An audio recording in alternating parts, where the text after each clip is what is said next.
So guys हमारा lecture number 1 पूरा हो चुका है। इस चैप्टर का लेक्चर नंबर 1 जहाँ पे हमने एक बेसिक इंट्रोडक्शन देखा था कौन कौन से लाइफ प्रोसेस होते हैं, कैसे होता है, क्या होता है, उतना हम लोग देख चुके हैं। अब आज जो हम लोग स्टार्ट करने वाले हैं वो हम स्टार्ट करने वाले हैं इस चैप्टर का लेक्चर नंबर 2। लेक्चर 2 होगा और यहाँ से ये चैप्टर स्टार्ट हो रहा है। अभी तक मतलब ऐसा अब आप बोलोगे कि चैप्टर स्टार्ट नहीं होता तो आपने पढ़ाया क्या, आउट ऑफ सिलेबस तो नहीं कहीं मार दिया, लेकिन ऐसी बात नहीं है। अभी तक भी हम चैप्टर के अंदर ही थे, लेकिन अब यहाँ से तुम्हारा जो चैप्टर का मेन पार्ट है वो ठीक है। तो अब ये चैप्टर के सारे टॉपिक्स अब यहाँ से हम लोग स्टार्ट करते हैं। हमारा पहला टॉपिक क्या है, न्यूट्रिशन है। हमने वहाँ पे देखे थे 5-6 लाइफ प्रोसेस होते हैं, एक एक लाइफ प्रोसेस को हम लोग पढ़ेंगे और वही ये चैप्टर है। हमको एक एक लाइफ प्रोसेस की ह्यूमंस में पढ़ना है और प्लांट्स में पढ़ना है। इन दोनों में हम लोग पढ़ लेंगे और बाकी कुछ माइक्रोस्कोपिक ऑर्गेनिज्म में हमको पढ़ने हैं। उतना पढ़ लेंगे, चैप्टर हमारा खत्म हो जाएगा। ठीक है, जैसा मैंने पिछली क्लास में बोला था कि ये एनसीईआरटी क्लास 10th का बायोलॉजी का सबसे बड़ा चैप्टर है। एनसीईआरटी क्लास 10th बायोलॉजी का सबसे बड़ा चैप्टर है, लेकिन सबसे ज़्यादा समझने वाला है। लेकिन अगर टीचर भाई को समझाएगा, अगर आप शांति के साथ समझेंगे तो कोई दिक्कत यहाँ पर नहीं आने वाली है।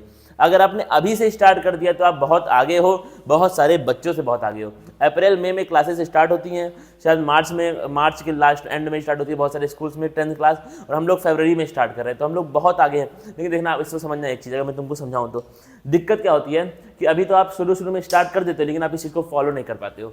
फिर उसके बाद में कोई बैच आता है 6 महीने बाद, फिर उसको फॉलो करते हो। फिर आखिरी में 1 महीने के लिए रिवीजन क्लासेस हम लोग स्टार्ट करते हैं 3-3 4-4 घंटे की, उसको पढ़ते हो। ऐसा मत करो भाई, अगर स्टार्ट किया तो लगे रहना, एकदम बात के पक्के रहना। अगर काम स्टार्ट कर दिया तो इस काम को आखिरी तक लेकर के जाना। बीच में अगर रुक गए तो कुछ नहीं होने वाला है। अपने अंदर थोड़ा सा ईगो रखो कि भाई स्टार्ट कर दिया तो अब इसको आखिरी तक लेकर के जाएंगे, वरना नहीं करेंगे। कर दिया स्टार्ट तो खत्म करके ही मानेंगे। ये चीज़ अपने अंदर रखना। जब भी मन ये करे कि नहीं यार अब चलो बाद में पढ़ते, अभी तो इतना टाइम है, 1 साल पढ़ा हुआ है, तो ये मेरी बात ध्यान रखना कि अभी अगर स्टार्ट कर दिया तो अब इसको आखिरी तक लेकर के जाएंगे। और अगर टालने वाली हैबिट हो गई तो तुम एग्जाम के 2 दिन पहले तक टालते रह जाओगे। ये मैं एक्सपीरियंस के साथ बोलूँ। अगर एक बार हैबिट तुम्हारी हो गई कि टालने वाली, तो आप इसको टालते ही रहेंगे। फिर एग्जाम के 2 दिन पहले भी तुम टालोगे कि अभी तो 1 दिन बाकी है, फिर रात भर का टाइम है, फिर दिन भर का टाइम है, फिर सुबह पढ़ लेंगे यार। तो ये सब टालने वाली हैबिट फिर टालने वाली ही रह जाएगी। ठीक है, तो इसको याद रखना। अब शुरू करते हैं हमारा चैप्टर न्यूट्रिशन। देखना, इंट्रोडक्शन में क्या बोलते हैं हम लोग, व्हेन वी वॉक और ride a bicycle we utilise energy. मतलब क्या है, कोई भी हम काम कर रहे हैं, चल रहे हैं, साइकिल पे बैठे हुए हैं, हम लोग क्या चाहिए, ताकत की जरूरत हर जगह होती है। समझना बड़े ध्यान से। Even in the absence of any apparent activity, मतलब क्या है, अगर हम लोग खुद कोई एक्टिविटी नहीं कर रहे हैं, हमारे द्वारा कोई एक्टिविटी नहीं हो रही है, फिर भी energy is needed to maintain body functions. मतलब बॉडी के, अब हम लोग खुद नहीं कर रहे हैं कुछ काम, हम लोग सोए हुए हैं। लेकिन मैंने क्या बोला था, अगर हम सोए हुए भी हैं तो भी ऐसा नहीं कि हम लोग मर चुके हैं, हमारी बॉडी में काम हो रहे हैं, ब्रीथिंग जब तब भी चल रही है। अगर खाना खा के सोए हो, बिरयानी अभी खा के तुरंत सोए हो, तो बिरयानी तुम्हारे पेट में पच ही रही है। ऐसा नहीं है कि सब कुछ खत्म हो चुका, मर गए, अगर सो गए तो मर गए, ऐसा नहीं होता। आपकी बॉडी के फिर भी फंक्शंस चल रहे हैं। तो अगर फंक्शन चल रहे हैं, इसका मतलब उन फंक्शन को चलाने के लिए ताकत भी चाहिए होगी। समझो आगे। We need materials from outside for growth, development and synthesis of proteins। मतलब क्या है, हमको बाहर से सामान चाहिए हमारी बॉडी के ग्रोथ के लिए, डेवलपमेंट के लिए और प्रोटीन्स को बनाने के लिए। समझो आगे। Food provides both energy and materials required by the body. खाने से हमको सब कुछ मिलता है, ताकत मिलती है। कैसे मिलती है बता चुका, एक बार जाके सोचना कैसे मिलती है ताकत। और वो सारे सामान भी मिलते हैं जो हमारी बॉडी को चाहिए होते हैं। समझना इसके आगे। ये क्या था, बेसिक इंट्रोडक्शन न्यूट्रिशन का। अब देखो, 2 तरह के न्यूट्रिशन तुमको इस चैप्टर में पढ़ने हैं। कौन कौन से? पहला क्या, autotrophic nutrition. Organisms prepare their own food using inorganic materials. Inorganic materials क्या है, carbon dioxide H2O with the help of sunlight and chlorophyll. Simple. तुमसे पूछेगा ऑटोट्रॉफिक न्यूट्रिशन की डेफिनेशन क्या होती है, the process the nutrition in which organism prepare its own food by inorganic substance using sunlight and chlorophyll. Simple बात, ये क्या autotrophic nutrition की डेफिनेशन है। एग्जांपल्स में कौन कौन आप आपके green plants autotrophic nutrition show करते हैं, और सम बैक्टीरिया। कौन से bacteria, BGA, blue green algae, इसी को हम लोग क्या बोलते हैं, साइनोबैक्टीरिया। इसी को हम लोग क्या बोलते हैं, साइनोबैक्टीरिया। अब BGA क्या होता है, blue green algae.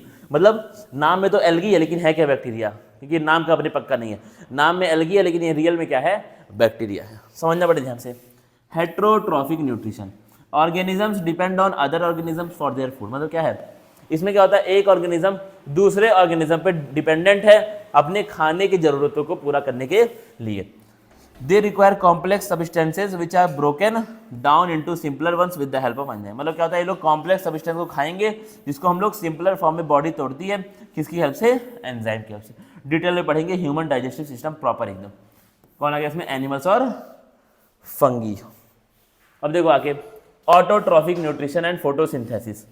Photosynthesis is the process in which autotrophs take in substance from environment and convert them into stored forms of energy. मतलब क्या है, ऑटोट्रॉफिक न्यूट्रिशन वो प्रोसेस है जिसमें क्या क्या करता है, जिसमें आपके जो प्लांट्स हैं या फिर ऑटोट्रॉफ्स हम लोग लिख सकते हैं, जनरल टर्म क्या है, ऑटोट्रॉफ्स। ये लोग बाहर से सामान को लेंगे, बाहर से they take substance from environment, उनको ये लोग चेंज करेंगे किसमें, स्टोर्ड फूड में चेंज करेंगे, और फिर उस फूड से क्या बनेगी, आपकी एनर्जी बनती है। इसी को हम लोग क्या बोलते हैं, फोटोसिंथेसिस बोलते हैं। ठीक है, वही क्या है तुम्हारा ऑटोट्रॉफिक न्यूट्रिशन है। Equation of photosynthesis. अब जाके एनसीईआरटी की बुक ओपन करना,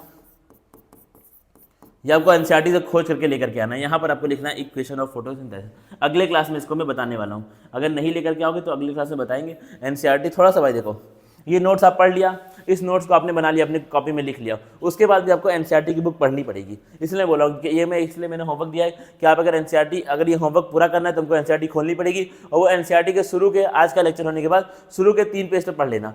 ऑटोट्रॉफिक न्यूट्रिशन तक आपको पूरा आज पढ़ लेना है। ठीक है, वहाँ पे कुछ आपका टेक्निकल ग्लिच टाइप का इसमें हो गया था। चलिए तो स्टार्ट हुआ, लेक्चर हमारा कंटिन्यू चल रहा है। तो क्या है, एनसीईआरटी अगर तुमको पढ़ना है तो ऑटोट्रॉफिक न्यूट्रिशन तक तुमको पूरी की पूरी एनसीईआरटी पढ़ लेनी है। इस लेक्चर के बाद, इस लेक्चर के पहले नहीं, इस लेक्चर के बाद आपको ऑटोट्रॉफिक न्यूट्रिशन की पूरी एक्सरसाइज को खत्म कर देनी है। ठीक है, स्टार्ट करते हैं हमारा आगे का, इसमें जो भी दिया हुआ है। तो क्या लिखा है, equations of photosynthesis, steps of photosynthesis. कौन कौन से स्टेप होते हैं फोटोसिंथेसिस में, समझना ध्यान से। पहला क्या आपका, absorption of light energy by chlorophyll. मतलब क्या है, लाइट एनर्जी को एब्जॉर्ब करेगा कौन, करेगा, क्लोरोफिल। लाइट एनर्जी मतलब किसकी एनर्जी, सनलाइट से जो लाइट आती है। ठीक है, अब समझना भाई, स्टेप सबसे बहुत इंपॉर्टेंट टॉपिक है। सबसे पहला क्या होगा, लाइट एनर्जी को एब्जॉर्ब करेगा कौन, क्लोरोफिल नाम का पिगमेंट, जो कहाँ पे होता है, क्लोरोप्लास्ट में होता है। क्लोरोप्लास्ट कहाँ पे होता है, लीव्स में होता है। उसका सेकंड स्टेप देखना क्या है, conversion of light energy to chemical energy. मतलब क्या है, जो लाइट एनर्जी क्लोरोप्लास्ट ने, क्लोरोफिल ने एब्जॉर्ब किया था, उसको चेंज करेंगे किसमें, केमिकल एनर्जी में। और यहाँ पर स्प्लिटिंग ऑफ वाटर मॉलिक्यूल्स होगा किसमें, हाइड्रोजन और ऑक्सीजन में। वाटर के मॉलिक्यूल को तोड़ेंगे किसमें, हाइड्रोजन में और ऑक्सीजन में। अगला स्टेप देखना, कार्बन डाइऑक्साइड को चेंज करेंगे किसमें, कार्बोहाइड्रेट में। CO2 को हम किसमें चेंज करेंगे, C6H12O6 में हम लोग चेंज करेंगे किसको, CO2 को। सिंपल आपका हो गया, 3 स्टेप की आपकी फोटोसिंथेसिस होती है आपकी क्लास में, आपके लेवल पे। उतना आपको बस खाली पढ़ना है। पहला क्या होगा, लाइट एनर्जी को एब्जॉर्ब किया जाएगा, फिर लाइट एनर्जी को चेंज करेंगे केमिकल एनर्जी में, और उस केमिकल एनर्जी की हेल्प से पानी के मॉलिक्यूल को तोड़ेंगे, और पानी के मॉलिक्यूल को तोड़ने के बाद क्या करेंगे, CO2 को चेंज करेंगे किसमें, C6H12O6 में। बात खत्म हो गई। नोट क्या है इसके अंदर आपका, इन डेजर्ट प्लांट, इन डेजर्ट में जो प्लांट आते हैं उनको हम लोग क्या बोलते हैं, जीरोफिटिक प्लांट। डेजर्ट के प्लांट्स को हम क्या बोलते हैं, जीरोफिटिक प्लांट्स। ठीक है जी, आपको पता होना चाहिए, क्योंकि कई बार जो बोर्ड में आते हैं सवाल, वो डेजर्ट प्लांट वहां पर नहीं लिखता है, वो क्या लिखता है, जीरोफिटिक प्लांट वहां पर लिखता है। CO2 is taken at night. CO2 को रात में लेते हैं and converted into an intermediate product which is acted upon bye sunlight during the day. मतलब क्या है, CO2 देखो, जीरोफिटिक प्लांट क्या करते हैं, वो लोग एक डिफरेंट मैकेनिज्म फॉलो करते हैं। वो लोग क्या करते हैं, CO2 को रात में लेकर के रख लेते हैं, और क्या होता है, उसको एक इंटरमीडिएट कंपाउंड, जिसका नाम आपको जानने की कोई भी जरूरत नहीं है, उसको एक इंटरमीडिएट कंपाउंड में चेंज करते हैं, और आपका सनलाइट का, दिन में सनलाइट उसके ऊपर एक्ट करती है, और बाकी का प्रोसेस आपका जिसमें हो रहा है वो सेम हो रहा है। तो जीरोफिटिक प्लांट में बस एक अंतर है, क्या अंतर है, कि जीरोफिटिक प्लांट एक थोड़ा सा ऑल्टरनेटिव, एक आपका एक्स्ट्रा मैकेनिज्म फॉलो करते हैं। वो लोग क्या करते हैं, CO2 को रात में रख लेंगे लेकर के, और वो लोग फिर बाद क्या करेंगे, अब रात में वो लोग लेकर क्यों रख लेते हैं, क्योंकि CO2 कहाँ से आ रहा है, स्टोमेटा से आ रहा है। और अगर स्टोमेटा वो लोग दिन में ओपन कर देंगे CO2 के लिए, तो उससे क्या होगा, पानी का भी लॉस, क्योंकि स्टोमेटा से आपका पानी का भी लॉस होता है, ट्रांसपीरेशन भी स्टोमेटा से ही हो रहा है। ठीक है, अगर समझ में फिलहाल आपकी चीज नहीं आएगी तो आप अभी इसको फिलहाल छोड़ देंगे, क्योंकि अभी स्टोमेटा के बारे में हमने नहीं पढ़ा है। ठीक है, अभी स्टोमेटा के बारे में हमारी पढ़ाई नहीं हुई है, तभी अब इसको यही पैसे छोड़ दें। ठीक है, इसको भी छोड़ दो फिलहाल के लिए, क्योंकि अभी स्टोमेटा के बारे में हमने यहाँ पे दिया हुआ इक्वेशन, उसको मैं कल ओपन करूँगा, अभी फिलहाल नहीं ओपन करूँगा। ठीक है, यहाँ पे दिया हुआ था इक्वेशन, ब्लंडर हो गया बहुत बड़ा, इक्वेशन दिख गई गलती से। चलो ठीक है, इसको मैं कल ओपन करूंगा। तो क्या आपका जो CO2 है उसको वो लोग चेंज करते हैं इंटरमीडिएट कंपाउंड में, जो आपका दिन में उसके ऊपर फिर सनलाइट ऐड करती है, बाकी प्रोसेस आपका ऐसे ही सेम टू सेम होता है। अभी ऐसा क्यों होता है, इसको हम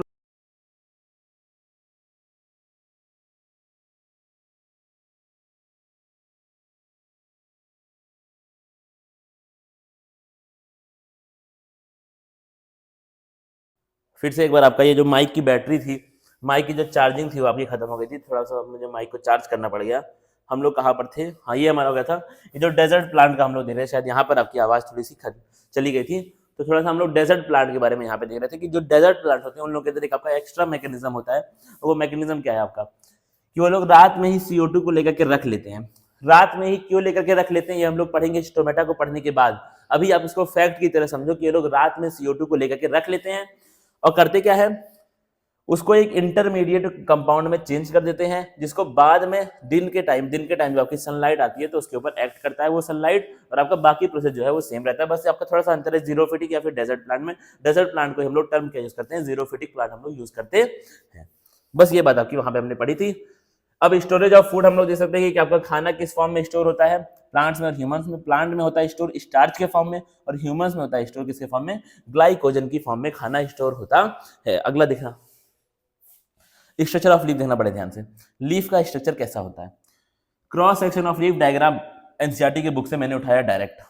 the cross section of a leaf contains chloroplast, और क्लोरोप्लास्ट में कौन होते हैं, chlorophyll, which are responsible for photosynthesis. अब देखना बड़े ध्यान से, ये आपकी एक लीफ है, ठीक है। लीफ का ऊपर का जो ग्रीन पार्ट पूरा का पूरा होता है इसको हम लोग क्या बोलते हैं, लीफ लेमाइना या फिर लीफ ब्लेड बोलते हैं, ठीक है। वेन आपकी यहाँ से आपका जाइलम फ्लोएम वगैरह सब जाएगा और ट्रांसपोर्ट आपका वेन्स की हेल्प से होता रहता है। जो एक बीच में आपकी डंडी होती है, बीच वाली बिल्कुल ही, उसको हम लोग क्या बोलते हैं, मिडरिप बोलते हैं। बाकी आपका जाइलम फ्लोएम इनके अंदर चलता रहता है, पूरा प्रॉपर फ्लो यहाँ पर मेंटेन रहता है। अब ये प्रॉपर एक क्रॉस सेक्शन देखना, सबसे ऊपर का पार्ट है तुम्हारा एपिडर्मिस, सबको पता है। सबसे जो बाहर, जैसे हमारी क्या है बाहर की लेयर स्किन है, तो इसको हम लोग क्या बोलते हैं, स्किन बाहर की लेयर है। वैसे प्लांट्स में क्या होती है, बाहर की लेयर एपिडर्मिस होती है, क्योंकि एपी का मतलब होता है ऊपर, डर्मिस का मतलब होता है लेयर, सबसे ऊपर वाली लेयर। यहाँ अगर इसको तुम लिखो तो एपिडर्मिस, ठीक है। अब अगर तुम बायोलॉजी की खूबसूरती ये है कि तुम हर एक वर्ड को अगर तोड़ोगे तो तुमको हर एक वर्ड की मीनिंग वैसी पता चल जाएगी। एपी मतलब क्या है, अपर, डर्मिस मतलब क्या होता है, लेयर, सबसे ऊपर वाली लेयर को हम लोग क्या बोलते हैं, एपिडर्मिस, ठीक है। अब समझना बड़े ध्यान से इसमें क्या है आपका एपिडर्मिस है ये आपकी, और इसके ऊपर एक वैक्सी लेयर, एक वैक्स आपका प्रेजेंट होता है, इसको हम लोग क्या बोलते हैं, वैक्सी क्यूटिकल बोलते हैं। बात खत्म हो गई। उसके नीचे हमारा कौन है, क्लोरोप्लास्ट। देखो जो छोटे छोटे ग्रीन ग्रीन कलर के हैं, अगर आपको दिख रहा है तो ये सब क्या है, क्लोरोप्लास्ट है। बीच में एयर स्पेसेस प्रेजेंट होते हैं, और आपके नीचे सबसे कौन आ गया तुम्हारा, यहाँ पर गार्ड सेल आपके प्रेजेंट है। क्लोरोप्लास्ट हर जगह तुमको यहाँ पे दिख रहा है, ऊपर एपिडर्मिस और नीचे लोअर एपिडर्मिस, अपर एपिडर्मिस और लोअर एपिडर्मिस। बात यहीं पे तुम्हारी खत्म हो गई। इसके अंदर तुमको कुछ भी समझने की जरूरत नहीं है, यही डायग्राम एनसीईआरटी में दिया हुआ है। अब देखो structure of stomata, diagram NCERT का फिर से है। स्टोमेटा क्या है, these are tiny pores on leaf surface for gases exchange. छोटे छोटे छेद होते हैं लीफ के सरफेस पे काम क्या होता है उनका, गैस का एक्सचेंज करना। तो गैसियस एक्सचेंज के लिए छोटे छोटे छेद हैं लीफ के सरफेस पे, उन्हीं को हम लोग क्या बोलते हैं, स्टोमेटा बोलते हैं। समझना बड़े ध्यान से, स्टोमेटा टाइम, ठीक है। करते क्या है लोग, they help in CO2 intake, मतलब क्या है, CO2 को अंदर लाने में ये लोग हेल्प करते हैं, CO2 के इनटेक में ये लोग हेल्प करते हैं। अगला देखना, गार्ड सेल कंट्रोल। अब देखो गार्ड सेल जो यहाँ पे प्रेजेंट है, guard cells, bean shaped cell जो है guard cell, they control the opening and closing of stomata. Stomata की ओपनिंग एंड क्लोजिंग को कौन कंट्रोल करता है, गार्ड सेल कंट्रोल करते हैं। गार्ड सेल कंट्रोल था, ठीक है। अब देखना, अब बड़े ध्यान से देखना गार्ड सेल कैसे काम करता है। जब वाटर अंदर जाएगा स्टोमेटल पोर ओपन हो जाएंगे, गार्ड सेल आपके स्वेल अप हो जाएंगे, गार्ड सेल स्वेल होंगे, गार्ड सेल जब फूलेंगे स्वेल होंगे तो स्टोमेटल पोर आपके ओपन हो जाएंगे। अगला देखो, वाटर एग्जिट, वाटर बाहर गया, स्टोमेटल पोर बंद, गार्ड सेल आपके श्रिंक। पता देखो, स्वेल अप बंद, स्वेल अप बंद, इस तरीके से आपका ये सिंपल मैकेनिज्म आपका यहाँ पर चल रहा है। स्वेल अप खुल के बंद हो गया। डांस थोड़ा सा इस तरीके करो, डांस करोगे तुमको समझ आ जाएगा। डांस आर्ट है, और एक ऐसी आर्ट है जो मुझे नहीं आती है, फिर भी मैं जबरदस्ती कभी कभी कर लेता हूँ, मेरा जब मन करता है तो। अब देखो एक्सपेरिमेंट्स ऑन फोटोसिंथेसिस, फोटोसिंथेसिस पे एक्सपेरिमेंट्स कौन कौन से किए गए थे, बहुत सारे एनसीईआरटी में तुम्हारे दिए हुए हैं। जो दिए हैं वो सबके सब पढ़ेंगे, बहुत सारे दिए, ऐसा मैं नहीं बोलने वाला हूँ कि बहुत सारे दिए हुए हैं तो हम कुछ कुछ पढ़ेंगे, सब पढ़ेंगे भाई। इसीलिए तो फरवरी में स्टार्ट किया कोर्स, कि कोई भी एनसीईआरटी की लाइन गलती से छूट ना जाए। देखो पहला एक्सपेरिमेंट क्या है, पहला एक्सपेरिमेंट ये प्रूव करेगा कि क्लोरोफिल बहुत एसेंशियल है फोटोसिंथेसिस के लिए। स्टेप 1 क्या है, एक पॉटेड प्लांट लो जिसमें वेरीगेटेड लीव्स हैं। वेरीगेटेड लीव्स का मतलब क्या है, जो क्लोरोफिल है वो यूनिफॉर्मली प्रेजेंट नहीं है। इसका सही पे लिख लो, ये यहाँ जगह नहीं है।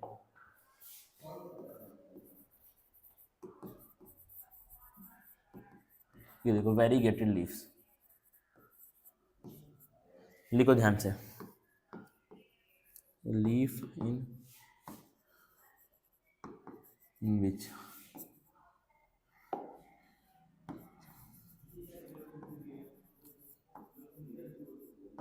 leaves in which chlorophyll is not present, leaves in which chlorophyll is not, in which chlorophyll is not present uniformly,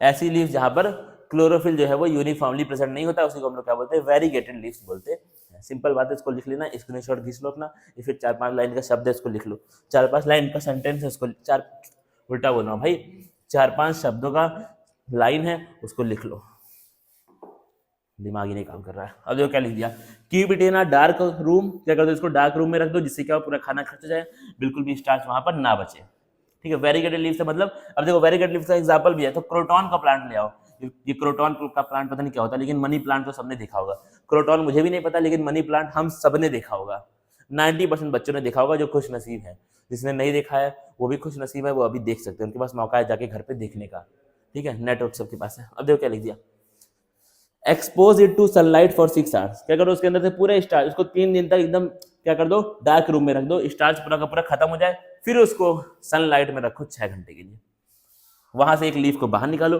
हालांकि लीफ को तोड़ना नहीं चाहिए, लेकिन एक्सपेरिमेंट के लिए तोड़ना है, इसलिए अच्छा काम कर रहे हैं यहाँ पर। Plug a leaf and mark green areas on a paper, leaf को निकाल लो और ग्रीन एरियाज वहां पे आप मार्क कर दे एक पेपर पे, ये पार्ट उसका ग्रीन है लीफ का। अब ग्रीन पार्ट मतलब क्या होगा, जो ग्रीन पार्ट है वहां पे कौन है, क्लोरोफिल है, जो आपका ग्रीन पार्ट नहीं है वहां पे क्या क्लोरोफिल नहीं है। Boil the leaf in water, क्या करो इसको लीफ को बॉयल कर दो पानी में, then immerse it in alcohol, फिर इसको कहां पे डाल दो, अल्कोहल में डाल, जिससे क्या हो, क्लोरोफिल खत्म हो जाए, क्लोरोफिल आपका खत्म हो जाए वहां से लीफ में से। आयोडीन सॉल्यूशन डालो लीफ में। अब आयोडीन अगर स्टार्च होता है, अगर लीफ में स्टार्च होता है तो वो आयोडीन से रिएक्ट करके ब्लू कलर देता है, अगर स्टार्च नहीं होता है तो ब्लू कलर वहां पर नहीं आता है, ये आपका एक नॉर्मल सा रिएक्शन है, ठीक है। देखना ब्लू ब्लैक अगर रंग आया है यानी कि वहां पे स्टार्च प्रेजेंट है, स्टार्च प्रेजेंट है मतलब जो, जैसे हमने एक लीफ लिया उसको बिल्कुल उसके अंदर से क्लोरोफिल हटा दिया, या फिर ऐसे भी आप कर सकते हैं इसको, ठीक है, ये तो ठीक है बात है, आप ऐसे कर सकते हैं, उसको लीफ को आपने लिया, अब क्या करो इसके ऊपर स्टार्च डाल, इसके ऊपर आयोडीन सॉल्यूशन ये हमारा पुट इसको मार के इसके ऊपर डाल दो, green colour, non green colour, जहां ग्रीन कलर था वहां तो ब्लू आ गया, जहां नहीं था वहां येलो आ गया, यानी कि येलो ब्राउन कलर, और ये blue black colour indicate that starch is present, starch is not present. End of discussion हो गया। अब बताओ, ये आपकी सिंपल सी बात है, जहां ग्रीन कलर था वहां ब्लू ब्लैक आया, ब्लू ब्लैक मतलब वहां पे स्टार्च था, और जहां नॉन ग्रीन था वहां ब्लू ब्लैक नहीं आया, वहां पता नहीं क्या गया, सब येलो ब्राउन कलर आ गया, मतलब स्टार्च नहीं था, बस ये बात है भाई। अब देखो इसमें no colour change, no photosynthesis, उसका क्या आपका variegated leaves.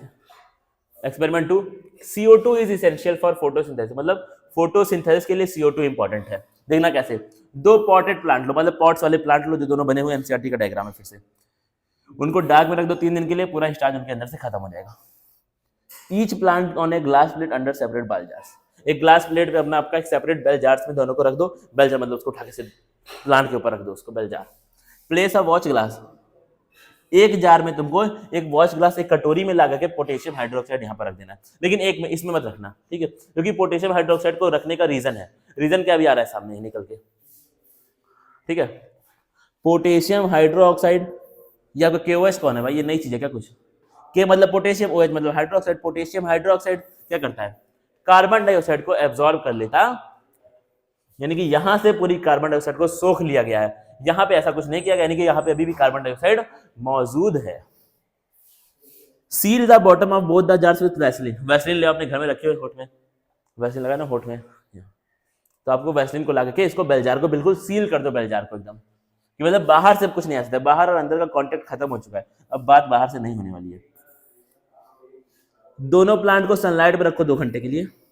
Plug a leaf from each plant and test for starch, एक लीफ यहाँ थोड़ा, एक लीफ यहाँ थोड़ा, स्टार्च वाला कर दो टेस्ट, जो भी किया था आयोडीन डाल करके, होगा क्या, the leaf from the jar without KOH turns blue black, जिसमें तुमने KOH डाला तो यहाँ से CO2 पूरा का पूरा एब्जॉर्ब हो गया, तुमने सनलाइट में रखा भी तो भी यहाँ पर CO2 तो है ही नहीं, जब CO2 है ही नहीं तो कार्बोहाइड्रेट कौन बनाएगा, घंटा, जब CO2 है ही नहीं तो कार्बोहाइड्रेट कौन बनाएगा, कोई नहीं बनाएगा, बनेगा ही नहीं।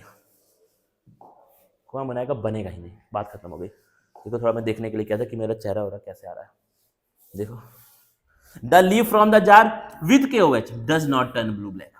जहां KOH था वहां पे CO2 एब्जॉर्ब हो गया, यहाँ आपका ब्लू ब्लैक टेस्ट, ये आपका स्टार्च आयोडीन टेस्ट यहाँ पर नेगेटिव आएगा, यहाँ पर आयोडीन टेस्ट क्या आएगा, पॉजिटिव आएगा। End of discussion. इससे क्या प्रूव हुआ, कंक्लूजन क्या निकल के आया, CO2 is essential for photosynthesis.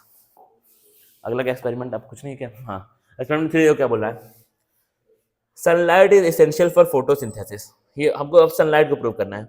Can you design, क्या तुम खुद से डिजाइन कर सकते हो कि सनलाइट, ये दिखाने के लिए, ये दिखा सकते हो खुद से एक एक्सपेरिमेंट डिजाइन करके कि सनलाइट इंपॉर्टेंट है फोटोसिंथेसिस के लिए। हिंट लो मुझसे, cover part of leaf with black paper and check for starch production in different areas. मतलब क्या है, देखना पड़ेगा ध्यान से, मेरी कलाकारी दिखाऊंगा।